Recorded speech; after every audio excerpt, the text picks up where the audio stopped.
ஓம் சரவணபவன் நற்பவி. Hello மக்களே, நேற்று நான் அகத்தீஸ்வரர் கோவிலுக்கு தாங்க போயிட்டு வந்தேன். அந்த ஸ்தலத்தில் பார்த்திங்கன்னா நாவப்பழ மரம் இருக்குங்க, வில்வ மரமும் அமைக்க பெற்று இருக்குங்க. எந்த ஒரு சிவபெருமான் கோவில்லையும் முருகப்பெருமான் இருக்க இடத்துல நாவப்பழ மரம் இருந்ததுன்னா ரொம்ப ரொம்ப சிறப்பு மக்களே. பாருங்க, ஒரு 7-8 நாய்க்குட்டிங்க. அந்த குட்டிக்கு இந்த பிள்ளை பால் ஊற்றுனாங்க. அந்த நாய்க்குட்டிங்கெல்லாம் அழகாக குடிச்சிட்டு இருந்தாங்கங்க. பார்க்க சொல்ல ரொம்ப ஆனந்தமாக இருந்தது மக்களே. ஏன்னு கேட்டிங்கன்னா, இந்த மாதிரி ஒரு நிகழ்வுலாம் பார்த்து ரொம்ப நாள் ஆகுது. முருகப்பெருமான் வள்ளி தெய்வானையோடு அமைக்க பெற்று இருப்பாருங்க.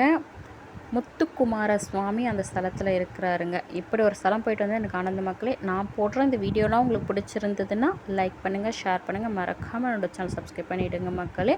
பாய். அடுத்த ஒரு நல்ல வீடியோவில் உங்களை நான் சந்திக்கிறேன். வெற்றிவேல் முருகனுக்கு அரோகரா. வேலும் மயிலும் சேவலும் துணை.